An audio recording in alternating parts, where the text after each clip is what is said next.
Hello, everyone. Welcome so much for being here. I'd like to introduce everyone to bring on Robert F. Kennedy Jr. I'm sorry to keep everybody waiting. 16 months ago, in April of 2023, I launched my campaign for President of the United States. I began this journey as a Democrat, the party of my father, my uncle, the party which I pledged my own allegiance to long before I was old enough to vote. I attended my first Democratic convention at the age of 6 in 1960. And back then, the Democrats were the champions of the Constitution, of civil rights. The Democrats stood against authoritarianism, against censorship, against colonialism, imperialism, and unjust wars. We were the party of labor, of the working class. The Democrats were the party of government transparency and the champion of the environment. Our party was the bulwark against big money interests and corporate power. True to its name, it was the party of democracy. As you know, I left that party in October because it had departed so dramatically from the core values that I grew up with. It had become the party of war, censorship, corruption, big pharma, big tech, big ag, and big money. When it abandoned democracy by canceling the primary to conceal the cognitive decline of the sitting president, I left the party to run as an independent. The mainstream of American politics and journalism derided my decision. Conventional wisdom said that it would be impossible even to get on the ballot as an independent because each state poses an insurmountable tangle of arbitrary rules for collecting signatures. I would need over 1 million signatures, something no presidential candidate in history had ever achieved. And then I'd need a team of attorneys and millions of dollars to handle all the legal challenges from the DNC. The naysayers told us that we were climbing a glass version of Mount Impossible. So the first thing I want to tell you is that we proved them wrong. We did it because beneath the radar of mainstream media organs, we inspired a massive independent political movement. More than 100,000 volunteers sprang into action, hopeful that they could reverse our nation's decline. Many worked 10-hour days, sometimes in blizzards and blazing heat. They sacrificed family time, personal commitments, and sleep month after month, energized by a shared vision of a nation healed of its divisions. They set up tables at churches and farmers markets. They canvassed door to door. In Utah and in New Hampshire, volunteers collected signatures in snowstorms, convincing each supporter to stop in the frigid cold, to take off their gloves, and to sign legibly. During a heat wave in Nevada, I met a tall, athletic volunteer who cheerfully told me that he had lost 25 pounds collecting signatures in 117-degree heat. To finance this effort, young Americans donated their lunch money, and senior citizens gave up part of their Social Security checks. Our 50-state organization collected those millions of signatures and more. No presidential campaign in American political history has ever done that. And so I want to thank all of those dedicated volunteers and congratulate the campaign staff who coordinated this enormous logistical feat. Your accomplishments were regarded as impossible. You carried me up that glass mountain. You pulled off a miracle. You achieved what all the pundits said could never be done. You have my deepest gratitude, and I'm never going to forget that, not just for what you did for my campaign, but for the sacrifices you made because you love our country. You showed everyone that democracy is still possible here. It continues to survive in the press and in the idealistic human energies that still thrive beneath the canvas of neglect and of official and institutional corruption. Today, I'm here to tell you that I will not allow your efforts to go to waste. I'm here to tell you that I will leverage your tremendous accomplishments to serve the ideals that we share, the ideals of peace, of prosperity, of freedom, of health, all the ideals that motivated my campaign. I'm here today to describe the path forward that you've opened with your commitment and with your hard labors.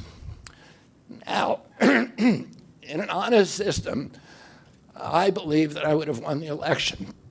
In a system the kind that my father and my uncles thrived in, a system with open debates, with fair primaries, with regularly scheduled debates, with fair primaries, and with a truly independent media untainted by government propaganda and censorship. In a system of nonpartisan courts and election boards, everything would be different. After all, the polls consistently showed me beating each of the other candidates, both in favorability and also in head-to-head matchups. But I'm sorry to say that while democracy may still be alive at the grassroots, it has become little more than a slogan for our political institutions, for our media, and for our government, and most sadly at all for me, for the Democratic Party. In the name of saving democracy, the Democratic Party set itself to dismantling it, lacking confidence in its candidate, that its candidate could win in a fair election at the voting booth. The DNC waged continual legal warfare against both President Trump and myself.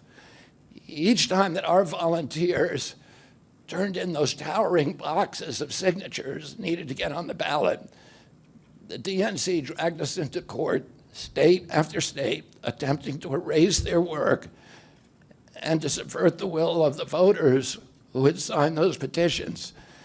It deployed DNC-aligned judges to throw me and other candidates off the ballot and to throw President Trump in jail. It ran a sham primary that was rigged to prevent any serious challenge to President Biden.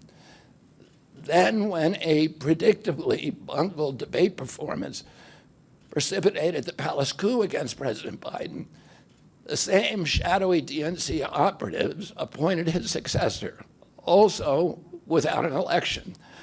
They installed a candidate who was so unpopular with voters that she dropped out in 2020 without winning a single delegate. My uncle and my father both relished debate. They prided themselves on their capacity to go toe-to-toe with any opponent in the battle over ideas. They would be astonished to learn of a Democratic Party presidential nominee who, like Vice President Harris, has not appeared in a single interview or an unscripted encounter with voters for 35 days. This is profoundly undemocratic. How are people to choose when they don't know whom they are choosing? And how can this look to the rest of the world? My father and my uncle were always conscious of America's image abroad because of our nation's role as the template for democracy, the role model for democratic processes, and the leader of the free world. Instead of showing us her substance and character, the DNC and its media organs engineered a surge of popularity for Vice President Harris based upon, well, nothing. No policies, no interviews, no debates, only smoke and mirrors and balloons in a highly produced Chicago circus. There in Chicago, a string of Democratic speakers mentioned Donald Trump 147 times just on the first day. Oh, who needs a policy when you have Trump to hate? In contrast, at the RNC convention, President Biden was mentioned only twice in 4 days. I do interviews every day.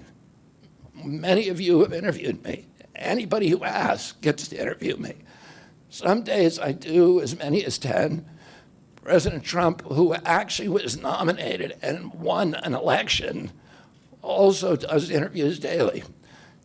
How did the Democratic Party choose a candidate that has never done an interview or debate during the entire election cycle? We know the answers. They did it by weaponizing the government agencies. They did it by abandoning democracy. They did it by suing the opposition and by disenfranchising American voters. What most alarms me isn't how the Democratic Party conducts its internal affairs or runs its candidates. What alarms me is the resort to censorship and media control and the weaponization of the federal agencies. When a U.S. president colludes with or outright coerces media companies to censor political speech, it's an attack on our most sacred right of free expression, and that's the very right upon which all of our other constitutional rights rest. President Biden mocked Vladimir Putin's 88% landslide in the Russian elections, observing that Putin and his party controlled the Russian press and that Putin prevented serious opponents from appearing on the ballot. But here in America, the DNC also prevented opponents from appearing on the ballot. And our television networks expose themselves as Democratic Party organs. Over the course of more than a year, in a campaign where my poll numbers reached at times in the high 20s, the DNC-aligned mainstream media networks maintain a near perfect embargo on interviews with me. During his 10-month presidential campaign in 1992, Ross Perot gave 34 interviews on mainstream networks. In contrast, during the 16 months since I declared, ABC, NBC, CBS, MSNBC, and CNN combined gave only 2 live interviews from me. Those networks instead ran a continuous deluge of hit pieces with inaccurate, often vile, pejoratives and defamatory smears. Some of those same networks and colluded with the DNC to keep me off the debate stage. Representatives of those networks are in this room right now, and I'll just take a moment to ask you to consider the many ways that your institutions have abdicated this really sacred responsibility, the duty of a free press to safeguard democracy and to challenge always the party in power. Instead of maintaining that posture of fear, skepticism toward authority, your institutions have made themselves government mouthpieces and stenographers for the organs of power. You didn't alone cause the devolution of American democracy, but you could have prevented it. The Democratic Party's censorship of social media was even more of a naked exercise of executive power. This week, a federal judge, Terry Doty, upheld my injunction against President Biden, calling the White House's censorship project, quote, the most egregious violation of the First Amendment in the history of the United States of America.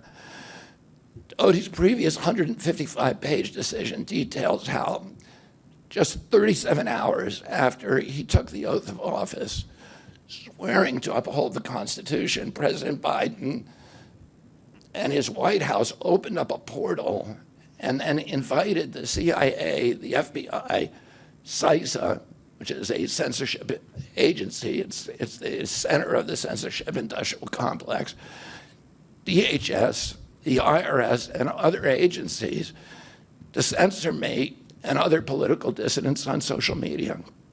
Even today, users who try to post my campaign videos to Facebook or YouTube get messages that this content violates community standards.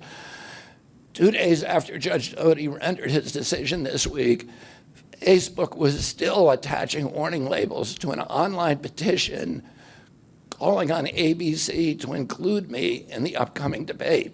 They said that violates community standards, their community standards. The mainstream media was once the guardian of the First Amendment and democratic principles, and has joined this systemic attack on democracy. It also, the media justifies their censorship on the grounds of combating misinformation, but governments and oppressors don't censor lies. They don't fear lies. They fear the truth, and that's what they censor. And I don't want any of this to sound like a personal complaint, because it's not. For me, it's all part of a journey, and it's a journey that I signed up with. But I need to make these observations because I think they're critical for us doing the thing that we need to do as citizens in a democracy to assess where we are in this country and what our democracy still looks like, and the assumptions about U.S. leadership around the globe. And are we living up, are we really still a role model for democracy in this country? Or have we made it, a kind of a joke? And here's the good news. While mainstream outlets denied me a critical platform, they didn't shut down my ideas, which have especially flourished among young voters and independent voters, thanks to the alternative media. Many months ago, I promised the American people that I would withdraw from the race if I became a spoiler. A spoiler is someone who will alter the outcome of the election but has no chance of winning. In my heart, I no longer believe that I have a realistic path to electoral victory in the face of this relentless systematic censorship and media control. So I cannot in good conscience ask my staff and volunteers to keep working their long hours or ask my donors to keep giving when I cannot honestly tell them that I have a real path to the White House.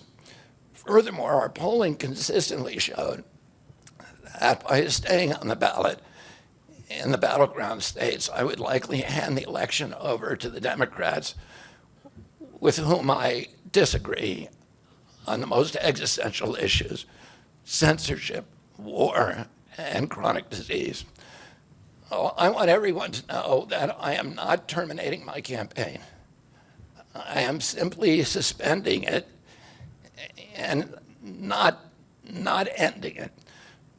My name will remain on the ballot in most states. If you live in a blue state, you can vote for me without harming or helping President Trump or Vice President Harris. In red states, the same will apply. I encourage you to vote for me. And if enough of you do vote for me, and neither of the major party candidates win 270 votes, which is quite possible. In fact, today our polling shows them tying at 269 to 269. And I could conceivably still end up in the White House in a contingent election. But in about 10 battleground states where my presence would be a spoiler, I'm going to remove my name. And I've already started that process and urge voters not to vote for me. It's with a sense of victory and not defeat that I'm suspending my campaign activities. Not only did we do the impossible by collecting 1 million signatures, we changed the national political conversation forever. Chronic disease, free speech, government corruption, breaking our addiction to war have moved to the center of politics. I can say to all who have worked so hard in the last year and a half, thank you for a job well done. 3 great causes drove me to enter this race in the first place, primarily. And these are the principal causes that persuaded me to leave the Democratic Party and run as an independent. And now to throw my support to President Trump. The causes were free speech, the war in Ukraine, and the war on our children. I've already described some of my personal experiences and struggles with the government's censorship industrial complex. I want to say a word about the Ukraine war. The military industrial complex has provided us with a familiar comic book justification like they do on every war, that this one is a noble effort to stop a supervillain, Vladimir Putin, from invading the Ukraine and then to thwart his Hitler-like march across Europe. In fact, tiny Ukraine is a proxy in a geopolitical struggle initiated by the ambitions of the U.S. neocons for American global hegemony. I'm not excusing Putin for invading Ukraine. He had other options. But the war is Russia's predictable response to the reckless neocon project of extending NATO to encircle Russia, a hostile act. The credulous media rarely explain to Americans that we unilaterally walked away from 2 intermediate nuclear weapons treaties with Russia and then put nuclear-ready Aegis missile systems in Romania and Poland. This is a hostile act. And that the Biden White House repeatedly spurned Russia's offer to settle this war peacefully. The Ukraine war began in 2014 when U.S. agencies overthrew the democratically elected government of Ukraine and installed a hand-picked pro-Western government that launched a deadly civil war against ethnic Russians in Ukraine.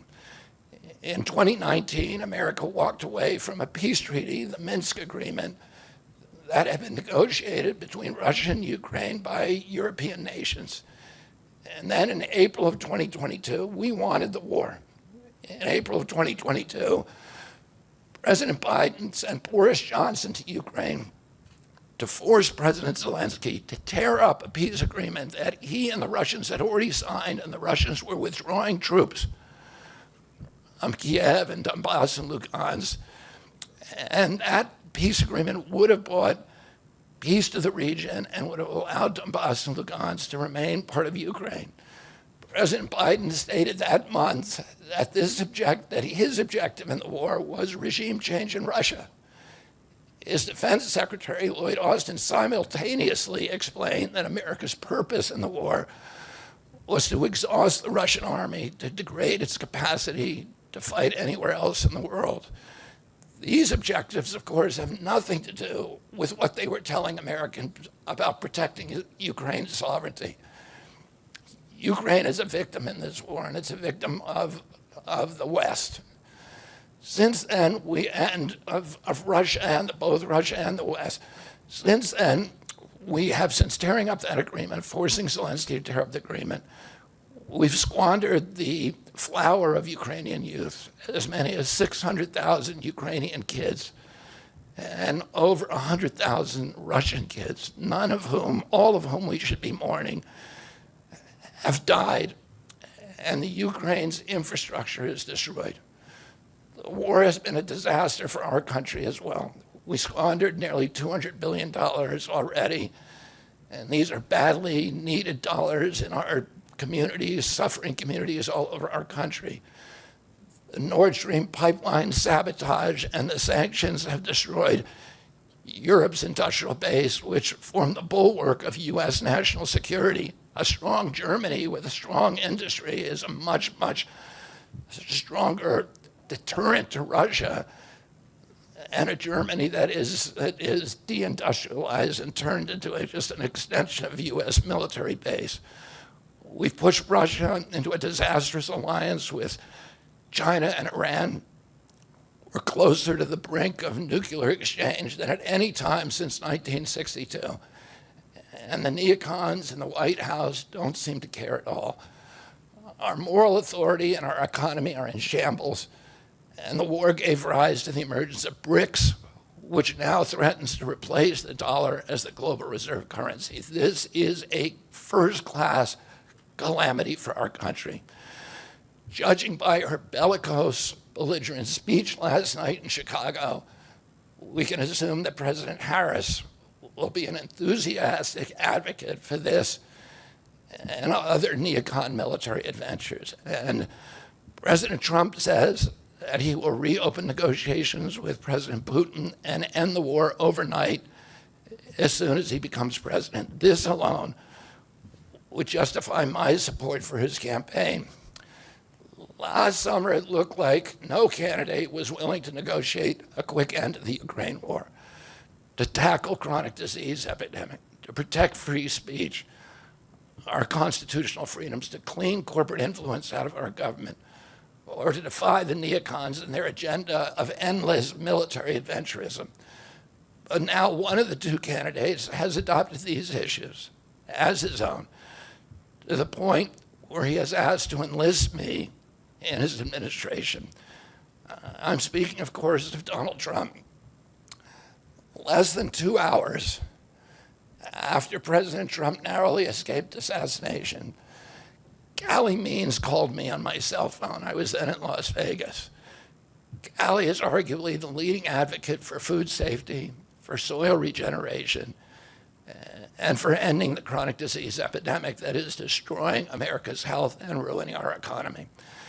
Callie has exposed the insidious corruption at the FDA, the NIH, the HHS, and the USDA that has caused the epidemic. Callie had been working on and off for my campaign, advising me on those subjects since the beginning. And those subjects have been my primary focus for the last 20 years. I was delighted when Callie told me that day that he had also been advising President Trump. He told me President Trump was anxious to talk to me about chronic disease and other subjects, and to explore avenues of cooperation. He asked if I would take a call from the president. President Trump telephoned me a few minutes later, and I met with him the following day. A few weeks later, I met again with President Trump and his family members and closest advisors in Florida.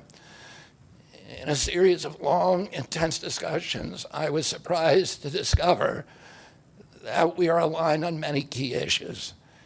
In those meetings, he suggested that we join forces as a unity party. We talked about Abraham Lincoln's team of rivals. That arrangement would allow us to disagree publicly and privately, and fiercely if need be, on issues over which we differ, while working together on the existential issues upon which we are in concordance. I was a ferocious critic of many of the policies during his first administration, and there are still issues and approaches upon which we continue to have very serious differences. But we are aligned with each other on other key issues, like ending the forever wars, ending the childhood disease epidemics, securing the border, protecting freedom of speech, unraveling the corporate capture of our regulatory agencies, getting the U.S. intelligence agencies out of the business of propagandizing and censoring and surveilling Americans and interfering with our elections.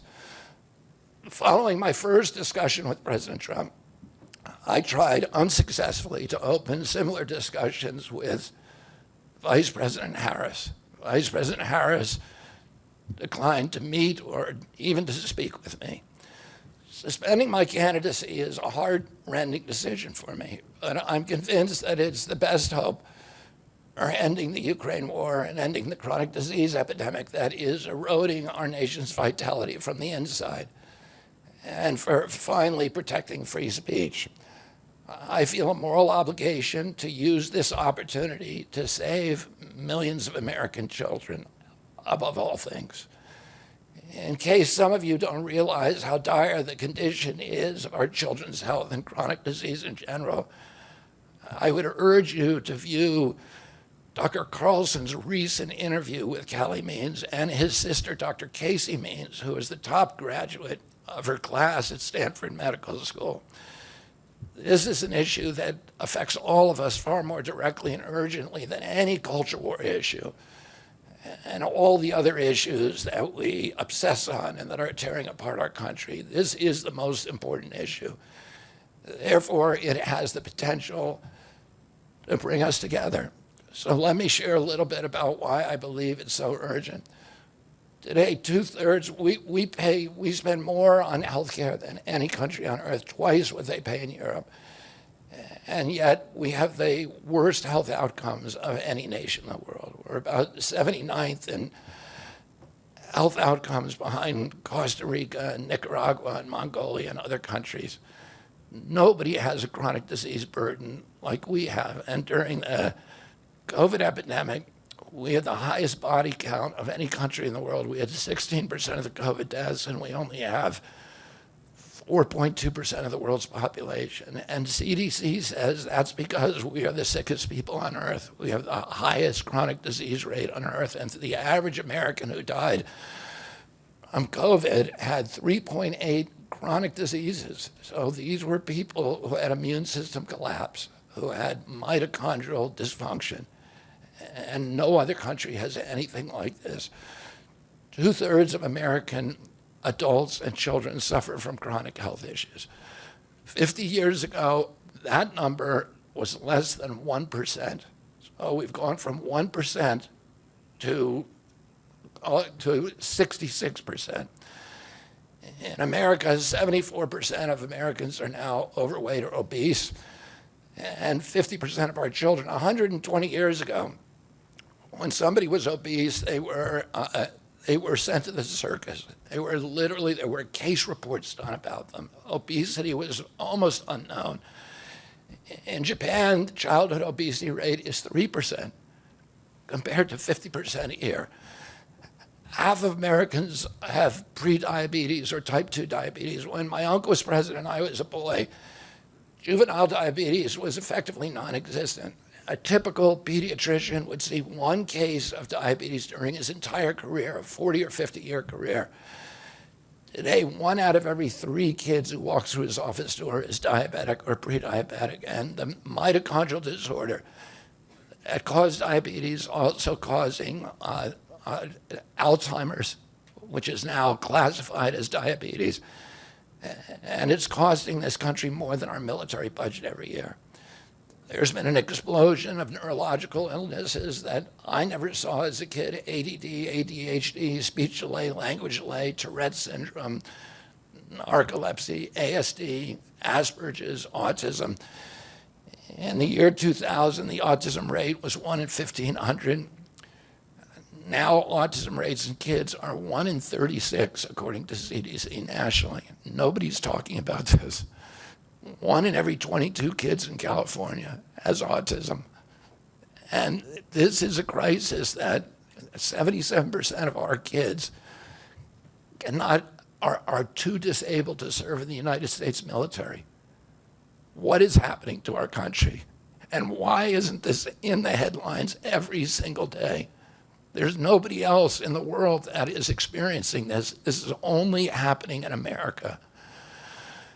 About 18%, and by the way,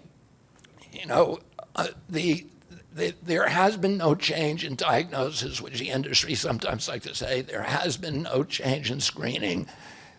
This is a change in incidence. In my generation, 70-year-old men, the autism rates are about 1 in 10,000. In my kids' generation, 1 in 34. I'll repeat, in California, 1 in 22. Why are we letting this happen? Why are we allowing this to happen to our children? These are the most precious assets that we have in this country. How can we let this happen to them? About 18% of American teens now have fatty liver disease. That's like 1 out of every 5. That disease, when I was a kid, only affected late-stage alcoholics who were elderly. Cancer rates are skyrocketing in the young and the old. Young adult cancers are up 79%.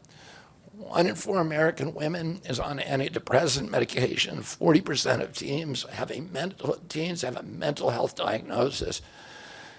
And 15% of high schoolers are on Adderall, and 500,000 children on SSRIs. So what's causing this suffering? I'll name 2 culprits. First, and the worst, is ultra-processed food. About 70% of American children's diet is ultra-processed. That means industrial, manufactured in a factory. These foods consist primarily of processed sugar, ultra-processed grains, and seed oils. Laboratory scientists who many of whom formerly worked for the cigarette industry, which purchased all the big food companies in the 1970s and 80s, deployed thousands of scientists to figure out new chemicals to make the food more addictive. And these ingredients didn't exist 100 years ago. Humans aren't biologically adapted to eat them. Hundreds of these chemicals are now banned in Europe, but ubiquitous in American processed foods. The second culprit is toxic chemicals in our food, in our medicine, in our environment. Pesticides, food additives, pharmaceutical drugs, and toxic waste permeate every cell of our bodies. The assault on our children's cells and hormones is unrelenting. To name just one problem, many of these chemicals increase estrogen because young children are ingesting so many of these hormone disruptors. America's puberty rate is now occurring at age 10 to 13, which is 6 years earlier than girls were reaching puberty in 1900. Our country has the earliest puberty rates of any continent on the earth. And no, this isn't because of better nutrition. This is not normal. Breast cancer is also estrogen-driven, and it now strikes 1 in 8 women. We are mass poisoning all of our children and our adults. Considering the grievous human cost of this tragic epidemic of chronic disease, it seems almost crass to mention the damage it does to our economy. But I'll say, it is crippling the nation's finances. When my uncle was president, our country spent $0 on chronic disease. Today, government health care spending is almost all for chronic disease. And it's double the military budget. And it is the fastest growing budget item in the federal budget.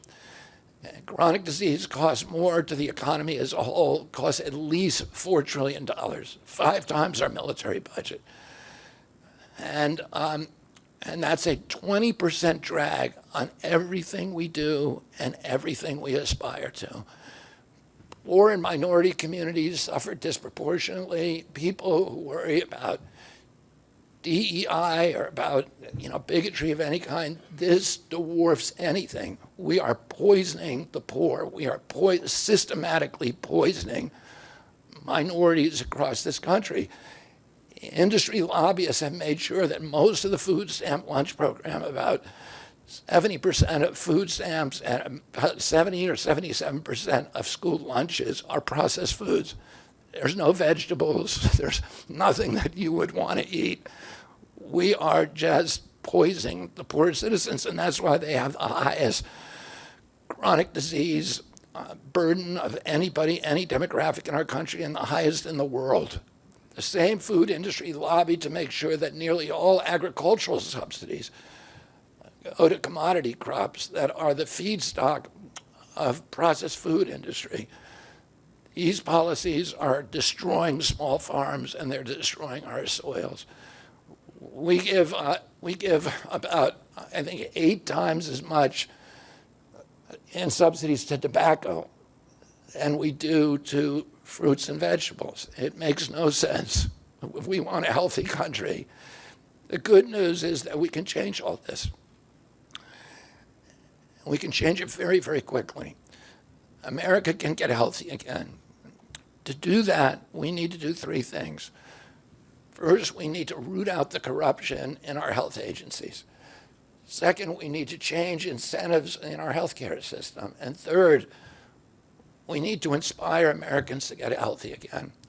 80% of NIH grants go to people who have conflicts of interest. These are the people, virtually everybody who sits, Joe Biden just appointed a new panel to NIH to decide the food recommendations. And they're all people who are from the industry. They're all people who are from the processed food companies. They're deciding what Americans, here is healthy. And the recommendations on the food pyramid and what goes to our school lunch programs, what go to the program, the Swiss program, the food stamp programs, they are all corrupted and conflicted individuals. These agencies, the FDA, USDA, and CDC, all of them are controlled by giant for-profit corporations. 75% of the FDA's funding doesn't come from taxpayer, it comes from pharma. And pharma executives and consultants and lobbyists cycle in and out of these agencies with President Trump's backing. I'm going to change that. We're going to staff these agencies with honest scientists and doctors who are free from industry funding. We're going to make sure the decisions of consumers, doctors, and patients are informed by unbiased science. A sick child is the best thing for the pharmaceutical industry. When American children or adults get sick with a chronic condition, they're put on medication for their entire life. Imagine what will happen when Medicare starts paying for Ozempic, which costs $1,500 a month, and it's being recommended for children as young as 6, all for a condition, obesity, that is completely preventable and barely even existed 100 years ago. And 74% of Americans are obese. The cost, if all of them took their Ozempic prescription, is $3 trillion a year. This is a drug that is made by Novo Nordisk, the biggest company in Europe. It's a Danish company, and the Danish government does not recommend it. It recommends change in diet to treat obesity and exercise. And in our country, the recommendation now is for Ozempic to children at age 6. Novo Nordisk, the biggest company in Europe, and virtually its entire value is based upon its projections of what it's going to sell, of the Ozempic it's going to sell to America. And we have the food lobbyists have a bill in front of Congress today that is backed by the White House, backed by Vice President Harris and President Biden, to allow this to happen. This $3 trillion cost that is going to bankrupt our country. For a fraction of that amount, we could buy organic food for every American family, 3 meals a day, and eliminate diabetes altogether. We're going to bring healthy food back to school lunches. We're going to stop subsidizing the worst foods with our agricultural subsidies. We're going to get toxic chemicals out of our food. We're going to reform the entire food system. And for that, we need new leadership in Washington. Because unfortunately, both the Democrats and the Republican parties are in cahoots with the big food producers, Big Pharma and Big Ag, which are among the DNC's major donors. Vice President Harris has expressed no interest in addressing this issue. 4 more years of Democratic rule will complete the consolidation of corporate and neocon power, and our children will be the ones who suffer most. I got involved with chronic disease 20 years ago, not because I chose to or wanted to. It was essentially thrust upon me. It was an issue that should have been central to the environmental movement. I was a central leader at that time, but it was widely ignored by all the institutions, including the NGOs, who should have been protecting our kids against toxins. It was an orphaned issue, and I had a weakness for orphans. I watched generations of children get sicker and sicker. I had 11 siblings, and I had 7 kids myself. I was conscious of what was happening in their classrooms and to their friends, and I watched these sick kids, these damaged kids. In that generation, almost all of them are damaged.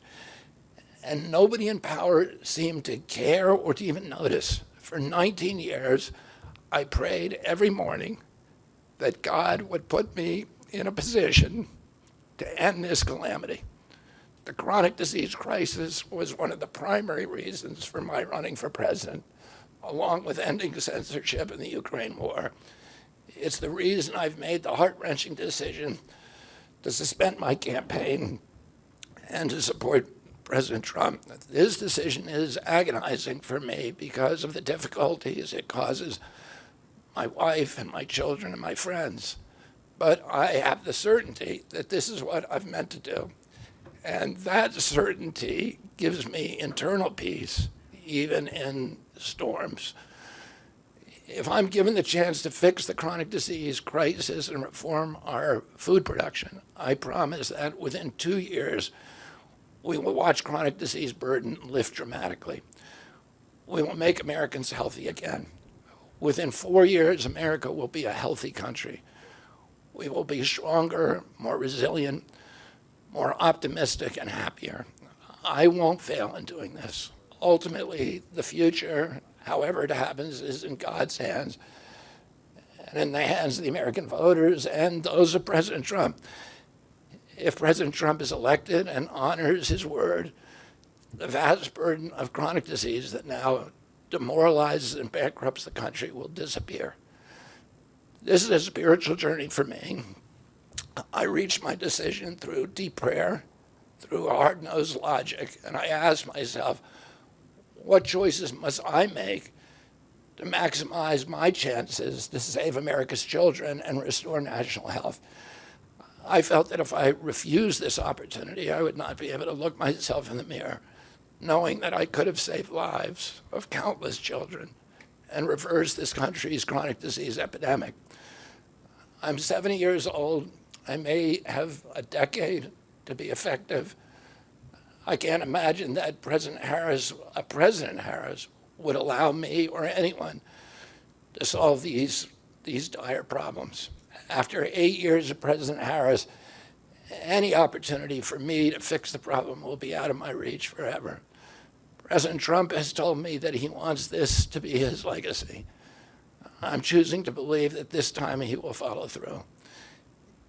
His son, his biggest donors, his closest friends, and all support this objective. My joining the Trump campaign will be a difficult sacrifice for my wife and children, but worthwhile if there's even a small chance of saving these kids. Ultimately, the only thing that will save our country and our children is if we choose to love our kids more than we hate each other. That's why I launched my campaign to unify America.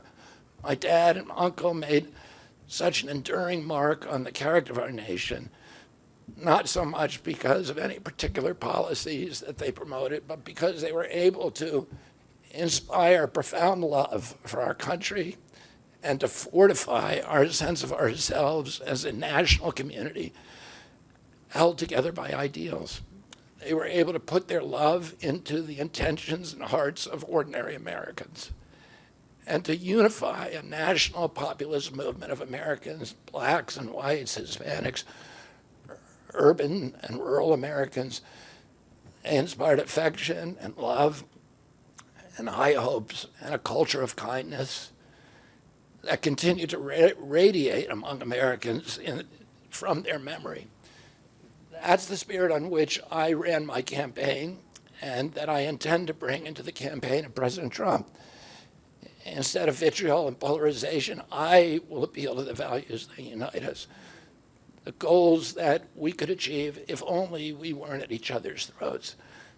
The most unifying theme for all Americans is that we all love our children. If we all unite around that issue now, we can finally give them the protection, the health, and the future that they deserve. Thank you all very much.